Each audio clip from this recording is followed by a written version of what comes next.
Hello, welcome everyone. I want to thank you all for your time in watching this recording training session for the upcoming point in time count that we are hosting coming up really soon. So I wanted to go through some details with everybody, make sure volunteers feel really comfortable and have all the information they need.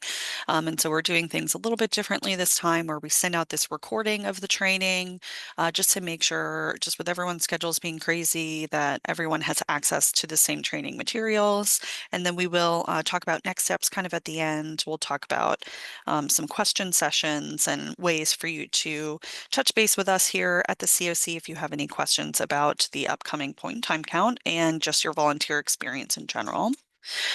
So I again want to welcome everyone for joining. My name is Megan Samples. I am the program coordinator for housing and community health at the George Washington Regional Commission, and I help to staff the Fredericksburg Regional Continuum of Care with my colleague and our director, Sam Shukas, who many of you will know.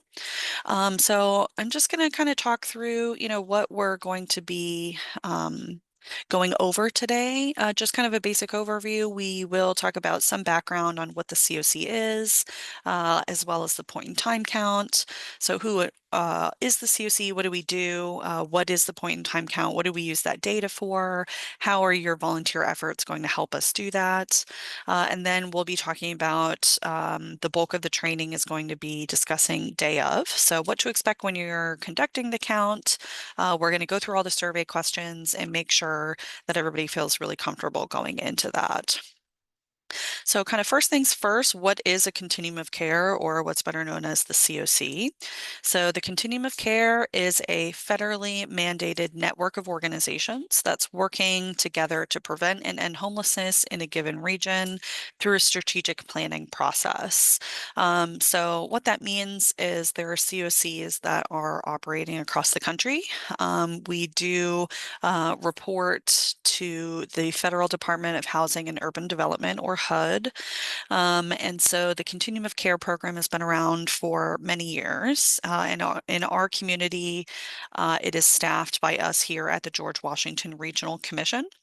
Um, which is the local planning district commission, serving the areas of Fredericksburg City and the counties of Caroline, King George, Stafford, and Spotsylvania. So any like regional issues are really under the purview um, of the GWRC, including the continuum of care, because we know homelessness is not, central or specific just to one locality. We are seeing folks in all of our localities, and so the planning rolls to us here at the Commission. So we help staff the continuum of care. We provide guidance and resources and a table for folks to really convene.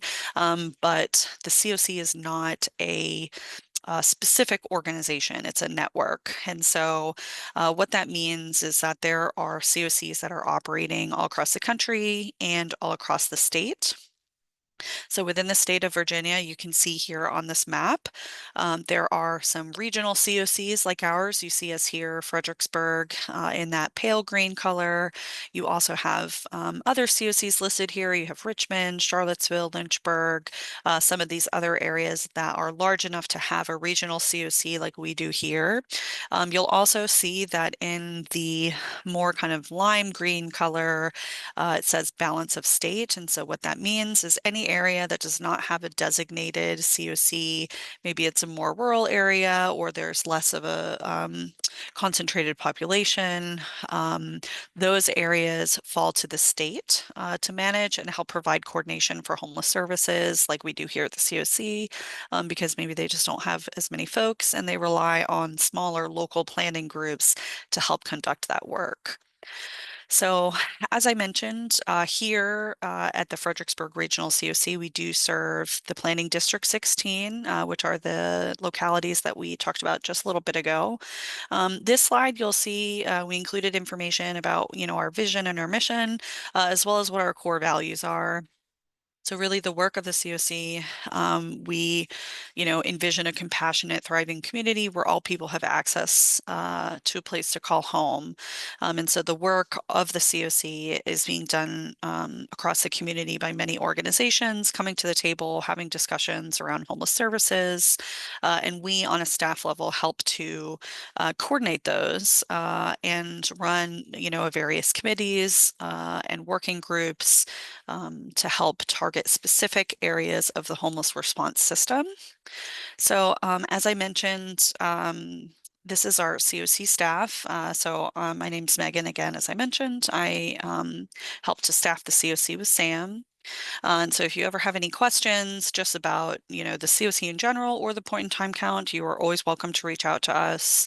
We will always make space to meet with folks to talk about anything related to homeless services. We also in our department coordinate and run regional affordable housing and community health initiatives as well. So our portfolio is a little bit broader than just the COC, but that is really the bulk of what our work is here. So, as I mentioned, the COC being a network, we do work with a number of organizations within the community. Currently, we have about 60 member organizations that are all working as a part of the COC. As we kind of mentioned on the outset, the COC does fall under the George Washington Regional Commission, or GWRC, which again is our local planning district commission. And then you also have organizations that are providing direct housing services that you'll see here reflected on our screen. Organizations like MICA, Empower House, the RICSB, Volunteers of America, the VA, Los Angeles Hope House, FAHAS, and Empower House. And so all of these organizations are providing direct housing services for folks who are experiencing homelessness within our region. The COC also works with a ton of other organizations that you can see reflected on this screen, and this is not an exhaustive list, but you can see all of the other organizations that work, to make up what this continuum really is. So that's every, services that are considered wraparound services for clients that are experiencing homelessness in the region, as well as organizations that are helping to support other nonprofits, right? You see, we have organizations like the Community Foundation, the library, all of our local governments participate. The Fredericksburg SPCA, right, for folks who have homeless animals with them. Um, all different health options and mental health, physical health, the food bank. So the COC overall is really encompassing a great deal of organizations across the community. So we're really proud of that. So who does the COC serve? So for the kind of federally mandated portion of what the work of the COC looks like, we're talking about individuals or families who are considered literally homeless. So HUD provides a definition for this. It's anybody who is sleeping outside or sleeping in a car, tent, abandoned building, sleeping in emergency shelter, and really any area that is deemed uninhabitable to live in. It also includes folks who are at imminent risk of homelessness. And you'll see here on the slide, there are some specific, kind of buckets for what they're talking about here under this definition. So that's individuals who may be fleeing domestic violence, temporarily staying in a hotel or a motel, temporary staying with family or friends, and exiting a hospital, jail, other institution, or being evicted within 2 weeks. And for this bucket, we're talking about folks who are in these circumstances and have nowhere else to go.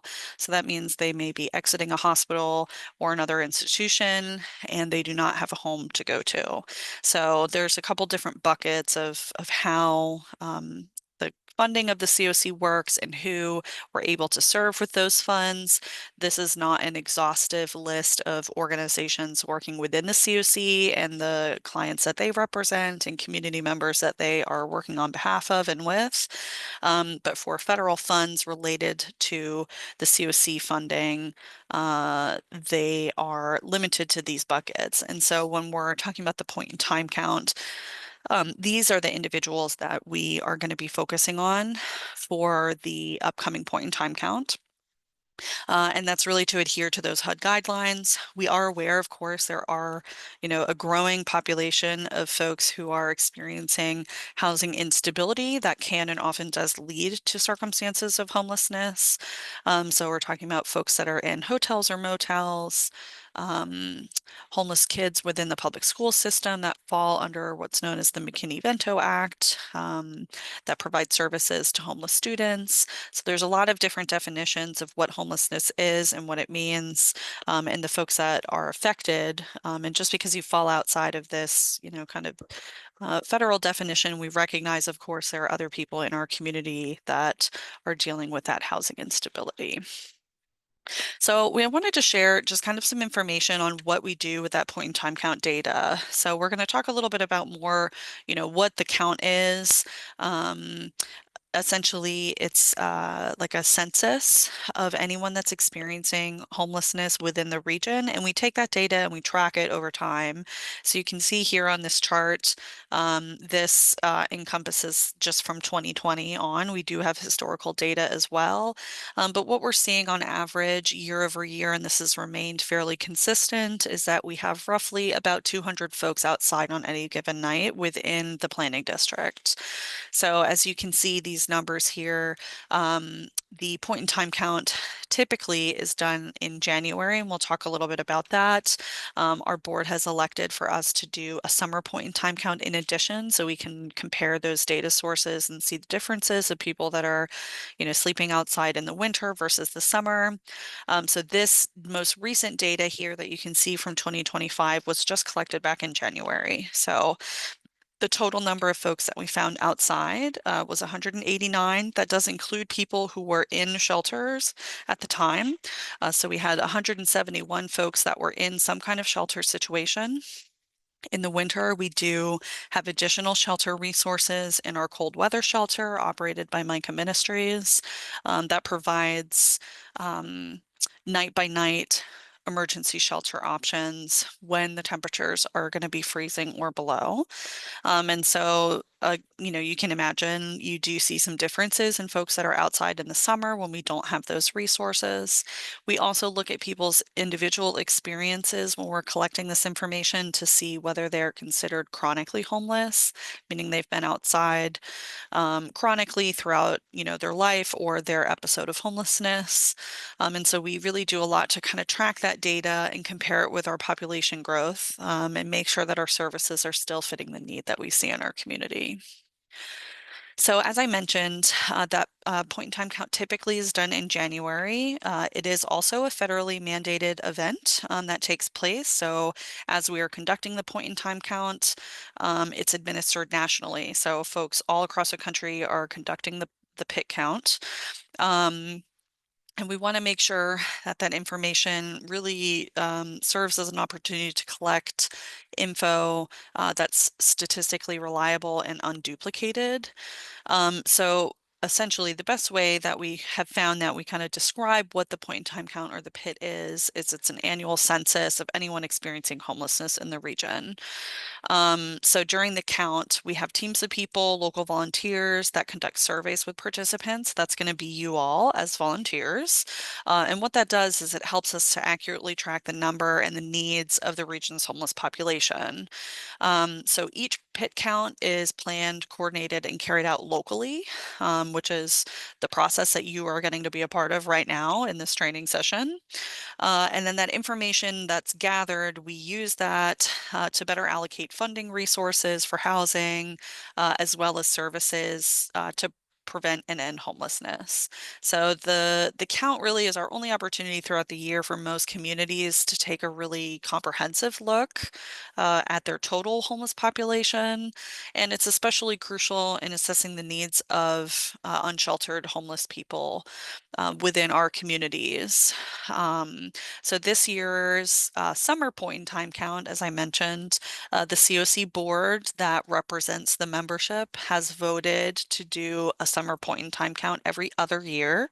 I think we would do every year, but staffing capacity can be really challenging. It takes a lot of work and coordination to plan the point in time count. And so we wanted, at least as a community, to be able to assess that data every other year with the hope to increase it to every year eventually. So this year's point in time count, as you all know, as you've signed up as volunteers, is going to be Thursday, July 24th. And all, organizations that are participating in a summer count are doing it around that same day as well. So, what are our objectives for the count? So, locally, it helps us estimate the current rates of homelessness and track that progress over time.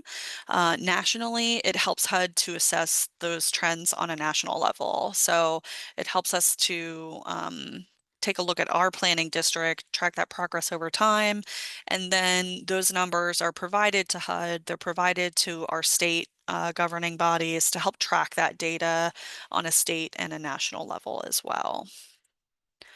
So, kind of the bread and butter of what we're going to talk about is what is going on during the day of the count. And that's really, we want to provide that kind of contextual information for you as a volunteer so you know what you are a part of and what that information is going towards. So on the day of, the process really is pretty straightforward. So you'll meet your team, you will find, approach, and interview folks, right? So you'll find potential interviewees, you will be conducting surveys, and then you will help bring that information back to us here at the COC, where we will compile it, enter all the data. And the biggest thing that we really want to drive home with your volunteer experience is that safety and respect are a priority in every step of this process.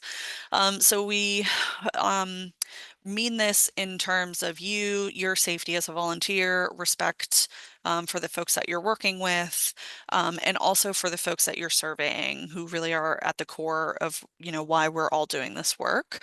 We want to make sure that their safety and respectfulness in our engagement with individuals who you may be surveying is really at the forefront of everyone's mind. So, meeting your team, each team will have a team leader and 2 to 3 volunteers. So, for this year's summer point in time count so far, we have about 50 volunteers, which is awesome. That's plenty of people to be able to survey all the areas, that we're looking to collect information from folks, and have those teams be big enough where we can have at least 2 to 3 people per team. This helps for a number of reasons. One, we don't want anyone going out by themselves. That's not something that we want to engage in. Again, back to that safety piece. And we also are really intentional about pairing people with other people from maybe your organization, or if you signed up with a friend. We also make sure to pair people with a team lead who has conducted the count before, who has been involved, who knows the process, and can be a resource for you as a volunteer. So team leaders will be checking in here at GWRC before traveling to your field location. And then volunteers will be checking in with your team leader either at your site, or you will be meeting them here as well, depending on where you're going. All volunteer assignments, team leads, and information will be going out in the next couple days, as we gear up for the count for next week. So just be an eye, keeping an eye out on your email, in order to be able to connect with your team lead. But you will also have a map of your locations. Your team lead will have all of that information for you. So we make sure everybody has all the information. We're never going to feed you to the wolves and just say pick a spot and go look for people. We have all of that planned out and coordinated, again, to make sure your safety and the safety of those participating is in mind. So some tips for approaching interviewees as you're working. So if you're conducting interviews inside or at any of our day shelter locations, you'll be connecting with individuals as they're entering or leaving. This will be the case also for folks who are surveying people at the library, and other locations where people may be spending time indoors.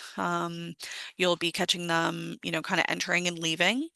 We also have field locations. So all the field teams will be approaching individuals who appear to be in a homeless situation, that are located in more like obscure or different areas like encampment locations. Again, so you will have a map. All the information will be provided for you of the locations that you're going to be going with your teammates as well. So, a guide for field teams in particular, you want to first identify what situation the individual is in that you're going to be approaching. Are they in an encampment? Are they awake and, just walking around? Are they asleep, right? Or otherwise, like, not able to be engaged with. So if folks are in an encampment, you want to always announce yourself and wait to be invited in. A good introduction, and we have some word tracks here for you, is, hi, we're volunteers hoping to improve housing programs and services in our community. You can take out that part about bus tickets because bus tickets are currently free. So that's not an incentive that we utilize at this time. But we will have incentives to provide for people who are participating. Do you have about 10 minutes to speak with us? And this, you don't have to use this exact word track, but it is an example. Your team lead also can help you kind of workshop that if you want to practice and make sure you're really comfortable going into those conversations. We also, a good, kind of wording for introducing people to the survey is asking them if they would like to do a survey about their housing situation. You want to be sensitive to the fact that these are people's real lives and experiences that you're asking them to share with you. Many of the questions are very personal. So we want to make sure people are really comfortable and we have that respect for the individual going into that situation and going into asking them any questions. So asking them about their housing situation comes off a lot better than just saying, hey, you look like you're homeless. Can I talk to you? Like, we don't want to go about it like that. So just make sure you're being sensitive to the people's experience that you're trying to engage with. If individuals are asleep, our expectation is that you are not going to engage with them. So we do have observation forms for any circumstances where you may come across someone who's asleep or is, possibly in an area that it's unsafe for you to get to, like a median or something, on a busy road. We again want to make sure that we're, respecting people's experiences. Don't never ever wake someone up, even folks, if they're sleeping in a car or any other situation. Please just fill out an observation form, be as detailed as possible, but don't feel like you need to wake someone up. Again, we want to respect their space. Um, Even, in encampments, you want to make sure, we're asking to be invited in. This is a home for the people at the time that they're staying there. And so we want to make sure that we're being respectful of those spaces. All right. So again, here's some, additional kind of word tracks that you can use to begin an interview. So this talks about, you want to thank the participant for speaking with you, um, putting their mind at ease and letting them know that their answers are going to be helpful to our community to provide better housing programs and services. You'll also see a lot of wording here about, participation being voluntary. They're not required to answer your questions or to provide you their time. We want to really make sure that people know that if at any point they're uncomfortable, that they can choose to end the survey at any time. Their responses also to the questions are fully confidential. They're not shared with anyone outside of our team. They're also de-identified. So when we talk through the forms a little bit later, you'll see all the information on the form is only, first two initials of first name, first two initials of last name. So this is not going in any kind of identified system. We want to really make sure people are aware of that when they're answering our questions. And also, if there are any questions that they don't feel comfortable answering, they can skip questions. They can also end the survey at any time. So again, back to that respectfulness there. So, some tips for kind of gaining cooperation. Again, you really want to be forthcoming and transparent about what you're there to do, the information that you are attempting to obtain from them. Being friendly and confident and professional always. Using attentive body language. It's really important that when you're talking to people that, you create space to make them feel heard and use, some trauma-informed kind of questioning techniques, which we'll send out some information about.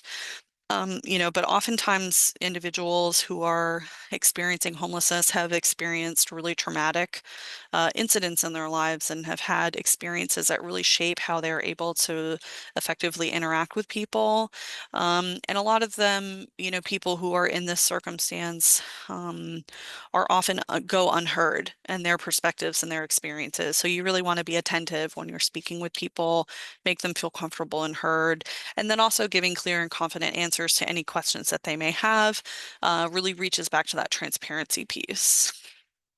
So some do's and don'ts, like we talked about, using housing situation rather than labeling someone as homeless, assuring that confidentiality, and again, some big don'ts, waking someone up if they're sleeping, trying to continue to interview someone after they've asked you or indicated that they don't want to continue, unzipping or shaking tents, and asking for the interviewee's name. So those are all big don'ts. Again, we always want to respect the space and the personal choices of the people who are being interviewed. So the biggest goal of why you're conducting the survey is we really want complete and accurate information to the best of our ability, right? So being active, engaged, and interested, respecting the respondent space, and again, talking about, folks don't have to answer any questions that they're not comfortable with. Your team leader also will help you with dispensing incentives. It does look like we are going to have some incentive bags that were put together by a group of our volunteers to hand out to folks who are participating in the survey. So that, helps too. Make sure we're, giving folks something for their time and speaking with us. So all information during that's gathered during the point in time count has to remain confidential. We've, take that very seriously. We want to make sure we're protecting people's data and their information. So we do have two forms that you can fill out the survey for. We do have a paper form, which your team leads will have to provide for you.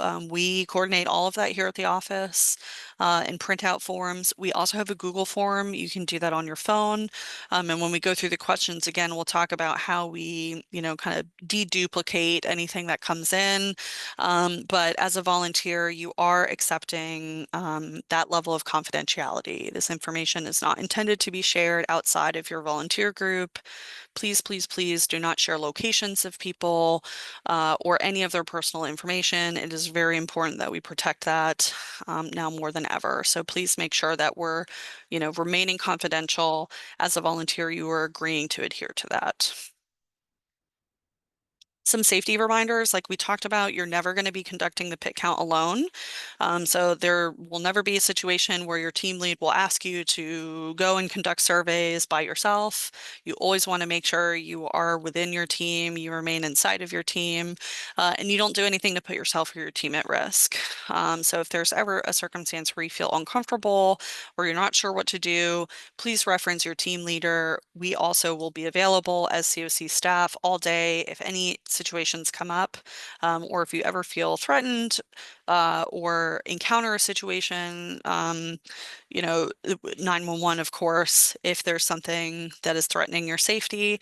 I will say we have not had any instances of volunteers having to utilize emergency services or having circumstances where they have felt threatened. In all the years we've been conducting the point in time counts, it's a pretty good track record. So we do want to, put people's mind at ease. You do want to take these safety reminders seriously and that, you are a part of a team. Also, utilizing your own transportation. This is something that you will work out with your team lead. Many of our teams kind of carpool together, but you are not required to. You can meet them at the site locations. So all of those logistics will be worked out with your team lead as well.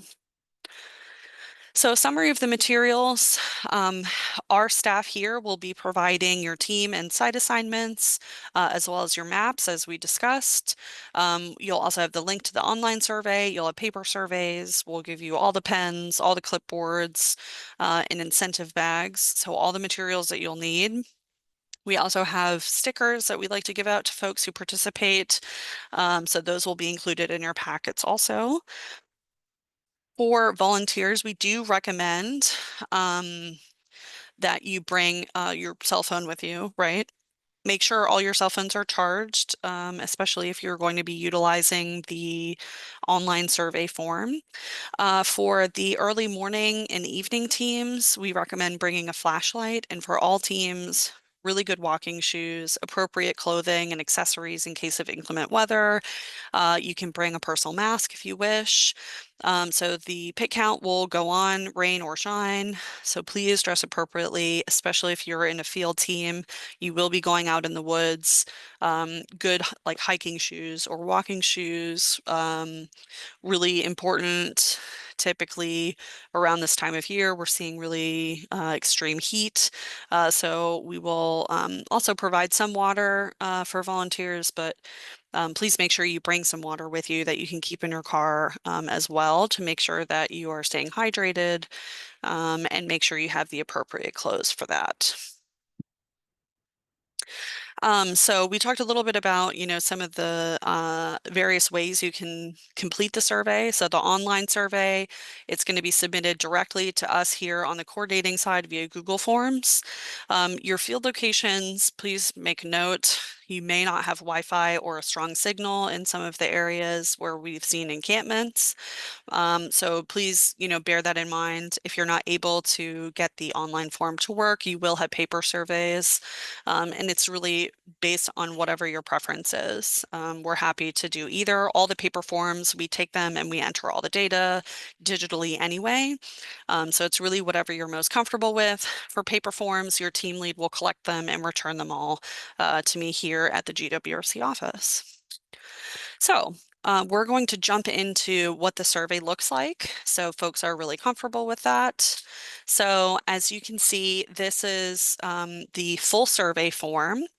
And this will be, you'll have access to this to review as well. I know the font can be a little bit small, so I'm going to talk through what the questions are. But as you can see, you've got instructions up here at the top. It will tell you to complete a survey for each adult aged 18 or older in the household. And so what that means is anyone that is considering themselves to be one household, one family, you consider that a household. So people do not have to be, blood relatives to be in a household together. That is a self-identified situation.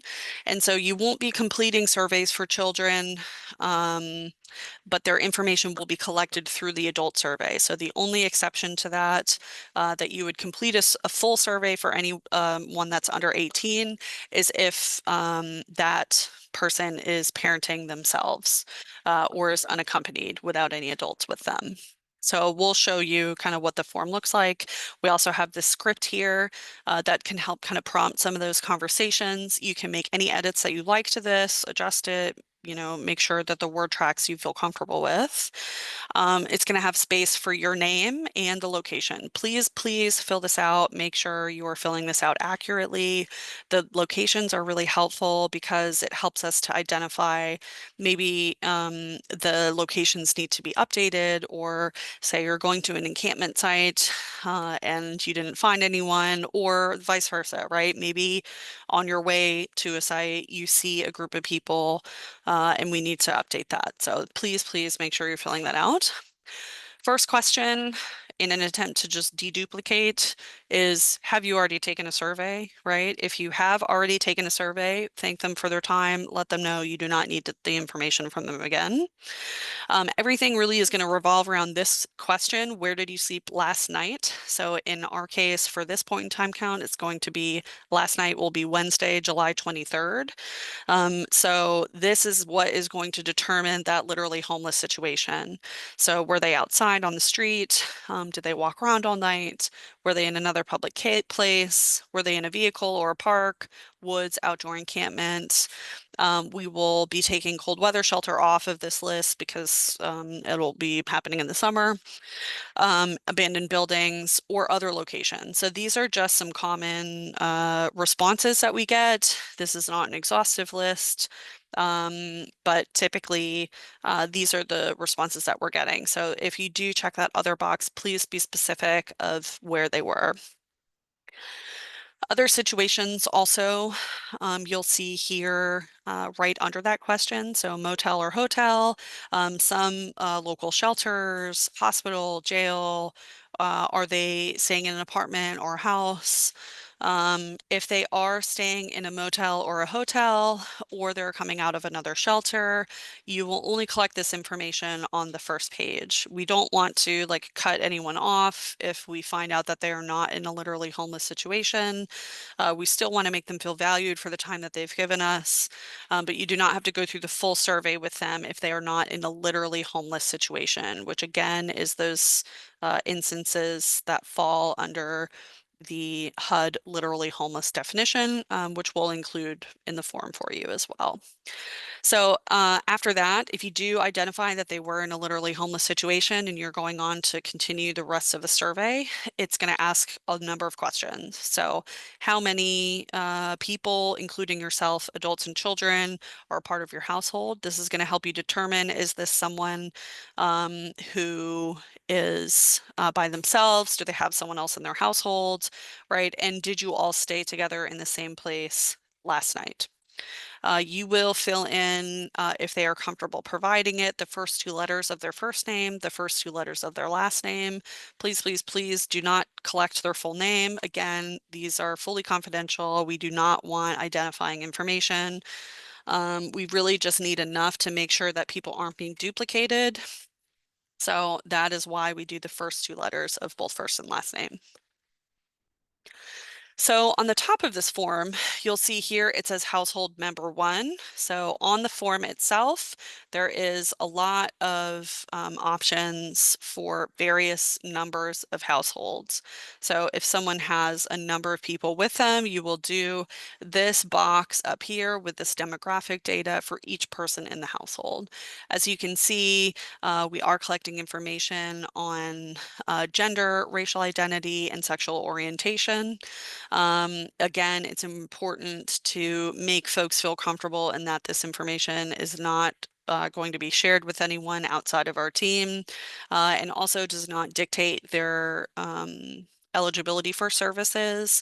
We utilize this information because there are different populations that have specific funding sources, and so we use this information to help apply for grants for subpopulations and make sure that we are filling any gaps within our service area. You'll also see a lot of questions here about receiving any benefits or disability, questions related to veteran services or just being involved in the armed forces. If they were they discharged? How many years did they serve? Are they currently in active duty? Again, this really helps to determine whether they qualify for benefits for veteran-specific organizations like the Veterans Administration, or other organizations that are serving vets particularly. You'll see questions here about their homeless situation. So have they ever been homeless before now? If they have, how long have they been on the street or in shelter this time that we're talking about? And you'll see we give very specific buckets for this. So you can, you don't have to like read those out to them, right? But help, determine which one to select based on what their answer is. Also, questions about, including this time, how many separate times have you been homeless in the past 3 years? So this date is incorrect. It will be updated to reflect the correct date 3 years from this summer point in time count. And then if you're adding up all the time that they have been in a shelter, on the street, et cetera, in the past 3 years, how long is that in months? So if you don't, you can also deduce that based on their answer. You don't have to have them like add it up for you. So we want to make that as easy as possible.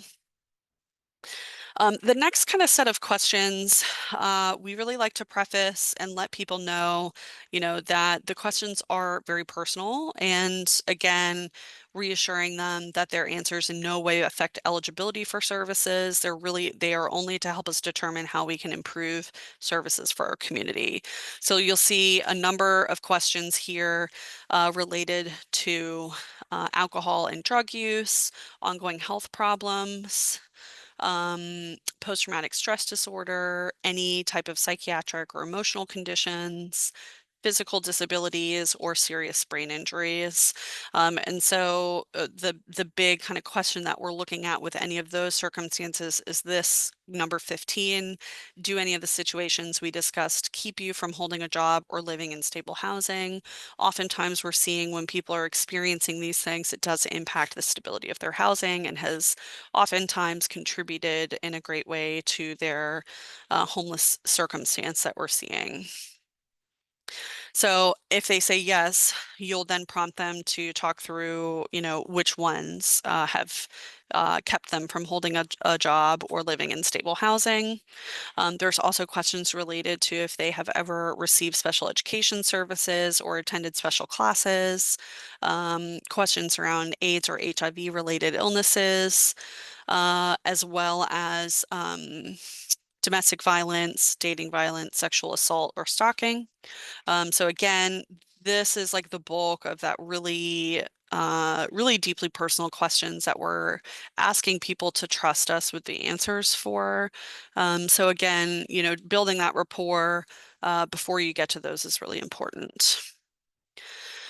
From there, we also have questions about transportation, education level, income, employment status. These questions, again, help us just get an overall picture of folks who are experiencing homelessness in our area, and again, how we can tailor the services or help pursue new services that can help fit those needs. Also, once we kind of go through those core questions, we're looking to get information about what the primary reason was that folks, came to this area. So you'll see here, these kind of start around question 24. What was the primary reason for you coming to the area? This helps us to provide this information to any kind of reporting agencies. It can help with funding, but it also is really helpful to share with our elected officials to help, provide information about where folks are coming from.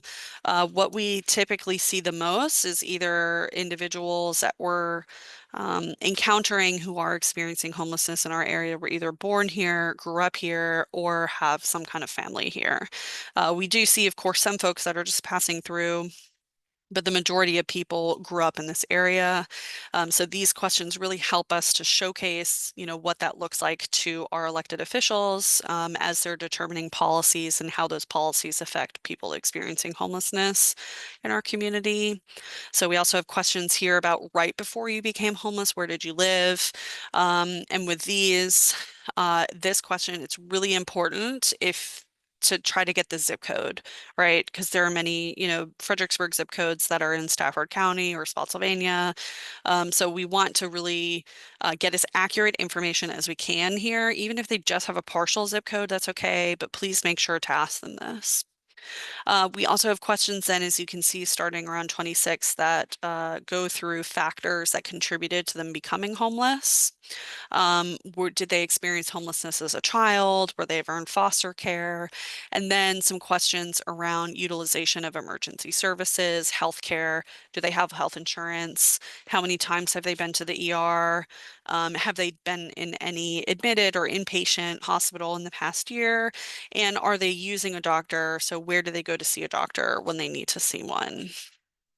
The final questions on the survey are questions that we're going to prompt them to give us not just a specific answer, but just whatever they want to share with us. So number 33, 34, and 35. What do you feel is the greatest need to end your homelessness? What homeless services should the community focus its funding on? And is there anything else that they would like to share with us about their current situation? So as you can see, the questions are really straightforward. It gives you a lot of direction and options to provide with people if you need to guide that conversation. But it's really helpful to kind of talk through these, practice with your teammates before you do your first survey, make sure you feel comfortable asking, especially some of those questions questions that feel more invasive around, alcohol or drug use, health status, those types of things can feel really awkward when we're asking them. So you really want to just make sure you practice it a couple times with your team, and that everyone feels really comfortable going into it. It's probably, if you've never done these surveys before, you will be a little bit uncomfortable, but the more you do it, the more fluid that you'll, feel going through that. As I mentioned, we also have an observation form. So this is going to be used in any of these instances that are indicated up at the top. So it's going to ask you why you're using the tool. The tool is not to be used as like a substitute for talking to someone if you're able to talk with them. It's really just going to be for these specific reasons. So you're unable to enter a site. You can't conduct a survey because the person chose not to answer the questions. There was a language barrier. You couldn't get to them, right? One of those situations. Or somebody is sleeping and you don't wish to disturb them. These are really the only reasons you should be utilizing an observation tool. So the tool, it's just this one page. It's really straightforward. It's just going to ask you how many folks you can see. Are they adults? Are they children? How many of each? The location where you observe them. So you can see this example here, even if you don't have like an address, right? But say you were surveying people at the library and there's someone sleeping in their car in the parking lot, right? Then you would indicate that on the form for the location. You can also put, kind of landmarks if you're, out in the woods, use your kind of best practice of where you can identify where the location is. The reason why we do the form, even if we can't talk to folks, is if we're unable to talk with them or survey them, we can always send an outreach team out to connect with them later on. So these questions are going to be subjective as you're not talking with someone. In the regular form, the full form, you will be relying on their self-identified answers for these questions. It's really just based on your observation. So you're only going to be able to be so accurate.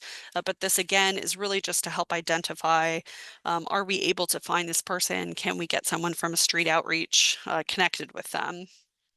So any kind of identifying characteristics, hats or accessories, tattoos, things like that, or companion animals, possessions, having, some information on that can be helpful in identifying them.